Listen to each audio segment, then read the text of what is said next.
आइए वीडियो को प्रोसीड करते हैं। CRPC 1923 section 30। सेक्शन 30 का टाइटल है sentence of imprisonment in default of fine. देखिए, जो जुडिशियल मजिस्ट्रेट होते हैं, जुडिशियल मजिस्ट्रेट में कौन कौन आ सकते हैं? Chief judicial magistrate first class, second class, chief metropolitan magistrate, ये सारे जुडिशियल मजिस्ट्रेट कहलाएंगे। ठीक है, जुडिशियल मजिस्ट्रेट इन सबको कहा जाता है। अगर जुडिशियल मजिस्ट्रेट कोई फ़ाइन इम्पोज कर दिए और वो फ़ाइन अगर अगला पर्सन जो है जिसको ऊपर इम्पोज किया गया है वो फ़ाइन पेमेंट नहीं कर पाता है, तो फ़ाइन नहीं पेमेंट करने के एवज़ में उसके बदले में उस पर्सन को इम्प्रिजनमेंट होगा। तो जो कोर्ट ऑफ मजिस्ट्रेट होंगे, मजिस्ट्रेट का जो कोर्ट होगा वो इम्प्रिजनमेंट इम्पोज करेंगे, imprisonment in default of payment of fine. Fine का पेमेंट अगले ने नहीं किया तो इम्प्रिजनमेंट अवॉर्ड करेंगे। और इम्प्रिजनमेंट कैसा होगा? वैसा होगा जो लॉ के द्वारा ऑथराइज्ड होगा, ऑथराइज्ड बाय लॉ।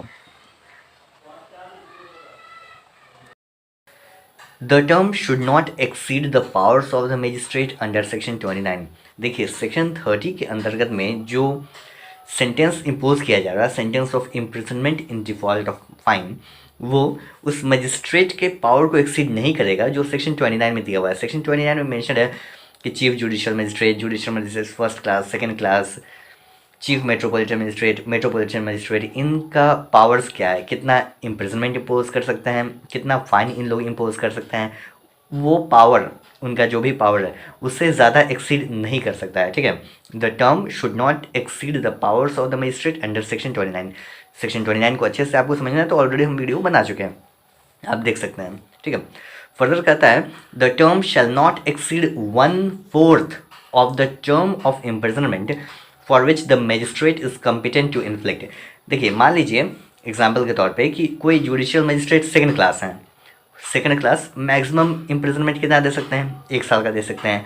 तो 1 साल यानी 12 महीने, 12 महीने का 1/4 कितना होगा? 3 महीना। तो 3 महीने से ज़्यादा का इम्प्रिजनमेंट वो नहीं दे सकते हैं जुडिशियल मजिस्ट्रेट सेकंड क्लास। किस सिचुएशन में नहीं दे सकते हैं? ये सेक्शन 30 की वजह से। सेक्शन 30 के लिए sentence of imprisonment in default of fine, अगर डिफ़ॉल्ट ऑफ फाइन नहीं है, ऐसे कोई ऑफेंस कर दिया और तब पनिशमेंट देना है, तो वो तो सेकंड क्लास मजिस्ट्रेट 1 साल का दे सकते हैं। लेकिन अगर डिफ़ॉल्ट ऑफ फाइन हो जाता है, वहाँ पर सेंटेंस देना है कि फ़ाइन पेमेंट नहीं कर पा रहा ऑफेंडर और वहाँ पे डिफ़ॉल्ट हो जा रहा है, तब फ़ाइन नहीं दे रहा, फ़ाइन के बदले में इम्प्रिजनमेंट इम्पोज किया जाएगा, तो वो 1/4 यानी कि 1/4 से ज़्यादा नहीं होगा। फर्दर कहता है एक चीज़ और, the imprisonment may be in addition to a substantive sentence of imprisonment for the maximum term awardable by the magistrate under section 29। Section 29 में दिया हुआ है कि कौन सा मजिस्ट्रेट कितना इम्पोज कर सकते हैं इम्प्रिजनमेंट या फाइन, तो उससे मतलब वो जितना भी मैक्सिमम टर्म है, मान लीजिए सेकंड क्लास जुडिशियल मजिस्ट्रेट को हम लेते हैं, वो 1 साल अवॉर्ड कर सकते हैं, तो 1 साल हो गया। और फर्दर इन एडिशन, और अगर मान लीजिए कोई फ़ाइन इम्पोज किए हैं, वो फ़ाइन नहीं दे पा रहा है, तो फ़ाइन के एवज में भी इम्प्रिजनमेंट किया जा सकता है, तो वो 1 साल से एक्सीड कर जाएगा। ठीक है, the imprisonment may be in addition to a substantive sentence of imprisonment for the maximum term awardable by the magistrate under section 29। ठीक है, सेंटेंस दिया गया, उसके अलावा फ़ाइन का डिफ़ॉल्ट हुआ तो उसके लिए भी सेंटेंस दिया गया है। ठीक है, ये सेक्शन 30 कहता है। आइए अब सेक्शन 31 देखते हैं। Section 31 sentence in cases of conviction of several offences at one trial. देखिए, सेक्शन 31 ऐसे ट्रायल के बारे में बात करता है जहाँ पर एक ही ट्रायल में एक से ज़्यादा ऑफेंस का ट्रायल होता है। ठीक है, एक पर्सन है, उसको मतलब ऑफेंडर है, ट्रायल हो रहा है, उसी ट्रायल में 1 ऑफेंस, 2 ऑफेंस, 3 ऑफेंस, यानी 2 से अधिक ऑफेंस, कितना भी हो सकता है, 3, 4, 5, मतलब कितना भी हो सकता है। ठीक है, 2 या 2 से अधिक ऑफेंस का ट्रायल हो रहा है सेम ट्रायल में, एक ही ट्रायल में। ठीक है, ऐसे सिचुएशन में सेंटेंस कैसा होगा वो बताता है। Sentence in cases of conviction of several offences at one trial. तो ऐसे सिचुएशन में जो सेंटेंस अवॉर्ड किया जाएगा, मान लीजिए इस ऑफेंस के लिए, ये जो ऑफेंस है, इस ऑफेंस के लिए कुछ सेंटेंस अवॉर्ड किया गया, मान लीजिए 1 साल अवॉर्ड किया गया, इस ऑफेंस के लिए सेंटेंस अवॉर्ड किया गया 1.5 साल अवॉर्ड किया गया। तो ये सारे जो सेंटेंस है वो कॉन्क्यूरेंटली भी चल सकते हैं कंसेक्यूटिव भी चल सकते हैं। कॉन्करेंटली मतलब एक साथ चलेगा, दोनों एक साथ। ऐसे ये 1 साल का है, 1 ईयर मान लेते हैं, ये 1.5 ईयर का है, तो एक साथ चल सकता है। तो 1 साल अगर एक साथ चलेगा तो कितने में छूट जाएगा? 1.5 साल में छूट जाएगा। अगर मान लीजिए कंसेक्यूटिव चल रहा है, एक के बाद एक की, पहले इस ऑफेंस का सजा काट लेगा, फिर इस ऑफेंस का, तो कितना हो जाएगा? 1 + 1.5 2.5, 2.5 साल। ठीक है, दोनों हो सकता है, जैसा कोर्ट अवॉइड करें। कॉन्करेंटली भी हो सकता है, कंसेक्यूटिव भी हो सकता है। मान लीजिए कंसेक्यूटिव के केस में, यहाँ पे देखिए, कंसेक्यूटिव के सिचुएशन में कोर्ट ने कहा कि जो सेंटेंस है वो कंसेक्यूटिव चलेगा। कंसेक्यूटिव कर देने के बाद जो एग्रीगेट पनिशमेंट हो जा रहा है, जैसे यहाँ पे हम लोगों ने लिया ना 1 साल 1.5 साल, ऐसे कर कर एग्रीगेट पनिशमेंट सबको जोड़ के जो पनिशमेंट आ रहा है, वो पनिशमेंट जो कोर्ट ने अवॉर्ड किया, उस कोर्ट का जो अधिकतर मैक्सिमम पनिशमेंट है उससे अगर एक्सीड कर जा रहा है, मान लेते हैं एक एग्जांपल लेते हैं, मान लेते हैं जुडिशियल मजिस्ट्रेट सेकंड क्लास का एग्जांपल लेते हैं, तो ये मैक्सिमम कितना इम्पोज कर सकते हैं? ये मजिस्ट्रेट साहब इम्पोज कर सकते हैं 1 साल पनिशमेंट। ठीक है, तो 1 साल का तो सेवरल ऑफेंस है, तो एक में इन्होंने इम्प्रिजनमेंट दिया 6 महीने का, दूसरे में दिया 4 महीने का, 6 4 कितना हो गया? 10 हो गया। फिर एक में दिया 1 साल का, तो 1 साल का एक एक पनिशमेंट, तो एक एक ऑफेंस का पनिशमेंट तो वो एक्सीड नहीं कर रहे हैं, 1 साल से कम ही दे रहे हैं या 1 साल दे रहे हैं। लेकिन जब सबको जोड़ दिया जाएगा तो वो 1 साल से एक्सीड कर जा रहा है। लेकिन एक्सीड कर जा रहा है तो इसका मतलब ये नहीं होगा कि जो ट्रायल होगा वो हायर कोर्ट में भेज दिया जाएगा, नहीं। अगर एग्रीगेट पनिशमेंट एक्सेस हो जा रहा फिर भी हायर कोर्ट में नहीं भेजा जाएगा। ठीक है, ट्रायल बिफोर हायर कोर्ट नहीं भेजा जाएगा, केवल इसी बात के लिए कि एग्रीगेट पनिशमेंट एक्सेस हो जा रहा। ठीक है, बात समझ में आ रही है? अब आगे देखिए, कुछ और भी चीज़ों का ध्यान रखना है। ध्यान ये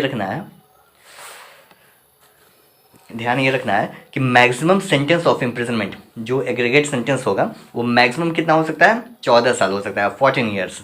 ठीक है, 14 ईयर्स से एक्सीड नहीं करेगा। और दूसरा पॉइंट ये ध्यान में रखना है कि aggregate punishment shall not exceed twice the amount of punishment which the court is competent to inflict for single offence.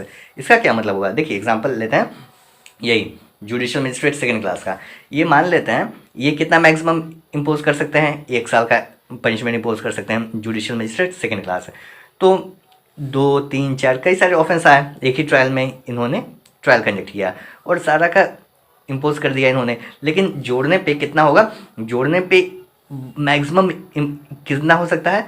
यहाँ पे देखिए, ट्वाइस, दोगुना नहीं होना चाहिए। यानी 1 साल का इनका मैक्सिमम कितना दे सकते हैं? 1 ईयर का दे सकते हैं, तो दोगुना इसका कितना होगा?